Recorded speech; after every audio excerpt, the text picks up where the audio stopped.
নমস্কার বন্ধুরা, সুভদ্রা গোট ফার্মের পক্ষ থেকে সকলকে জানাই আন্তরিক প্রীতি শুভেচ্ছা অভিনন্দন। তো আজকে নতুন একটা প্রতিবেদন নিয়ে চলে এসেছি। বিভিন্ন কাজের অসুবিধার জন্য আপনাদের জন্য সেরকম ভিডিও বানাতে পারিনি। তো আজকে যে প্রতিবেদনটা নিয়ে এসেছি, কয়েকদিন আগে আমার একটা বন্ধু ফোন করেছিল ঝাড়গ্রাম থেকে। তো ওর একটা ছাগল মারা গেছে এবং একটা ছাগল অসুস্থ। তো আমি ওর লক্ষণগুলো জিজ্ঞেস করলাম এবং ওর কোন কোন সমস্যাগুলো আমি জিজ্ঞেস করলাম। সমস্যার যারা আমি ওর সমাধান পেলাম। তো ছাগলটি ভালোভাবে কৃমি আক্রান্ত। ওর দাদাভাই অন্য অন্য জায়গায় একটা ট্রেনিং করেছে। তো ওর সঙ্গে আমার অনেক দিনের সম্পর্ক, ঠিক আছে, মানে এই ছাগল চাষের আগে থেকে আমার, চাকরি পাওয়ার আগে থেকে ওর সঙ্গে সম্পর্ক। তো ওকে আমি বলছিলাম যে আপনি কি কি কৃমির ওষুধ খাইয়েছেন। তো উনি বলছিলেন কৃমির ওষুধ খাইয়েছেন, কিন্তু ছাগলটি সুস্থ হয়নি। তারপরে ওর ওয়েট দেখে ওই ছাগল বাচ্চাটা প্রায় 3-4 মাসের বাচ্চা হবে। তো ওকে কৃমির ওষুধ আমি দিতে বললাম। কৃমির ওষুধটা দেওয়ার পর ছাগল বাচ্চাটা সম্পূর্ণভাবে সুস্থ এবং ভালো আছে। তো এটা ওনাকে হেল্প করে বা সাহায্য করে আমি নিজের মন থেকে খুব আনন্দিত। তো বাচ্চা ছাগলকে কৃমিনাশক করবেন কিভাবে?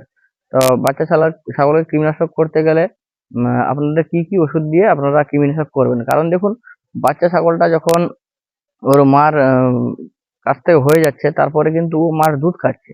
তো ওর কৃমি আসবে কিরকম, এইটা আপনাদের একটা মনে ডাউট জাগতে পারে যে ওর কৃমি আসবে কিরকম।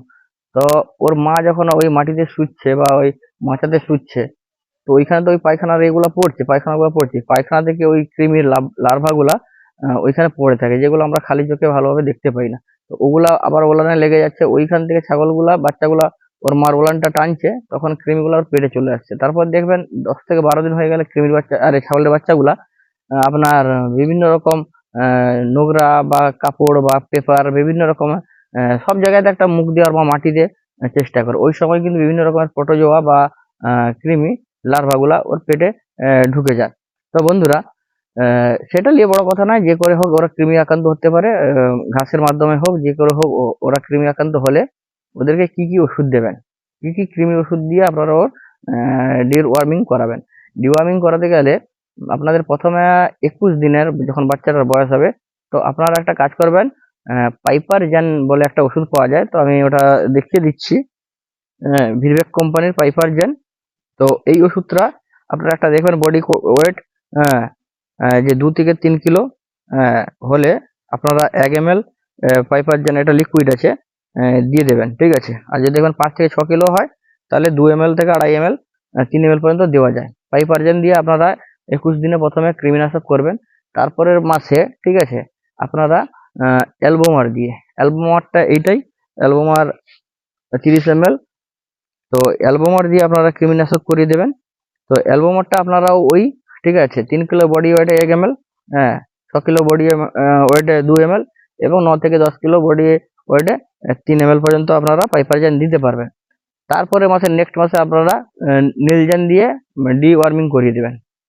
তারপর পুনরায় আপনারা পাইপারজেন দেবেন, তারপর আবার অ্যালবোমার দেবেন, তারপর আবার ডিওয়ার্মিং করিয়ে দেবেন। এইভাবে করলে আপনারা মোটামুটি 6টা মাস আপনারা কেটে গেল এইভাবে বাচ্চাগুলার। তো ওরা তখন ভালোভাবেও একটু সুস্থ সবল হয়ে যাবে। তখন আপনারা যেরকম বড় কৃমিনাশক করান, তো সেইভাবে কৃমিনাশক করিয়ে ওদের মোটামুটি সুস্থ এবং স্বাভাবিক রাখবেন। অনেক কারণে পায়খানা হয়, ছাগল মারা যায়, কিন্তু এইসব কৃমির জন্য, এই পরজীবীর জন্য। কারণ কৃমি হচ্ছে একটা মারাত্মক জিনিস, ব্যাধি। তো বন্ধুরা, আজকে ভিডিও আর বেশি বাড়াবো না। তো সবাইকে পুনরায় সুভদ্রা গোট ফার্মের পক্ষ থেকে আন্তরিক প্রীতি শুভেচ্ছা অভিনন্দন। তো ধন্যবাদ, নমস্কার।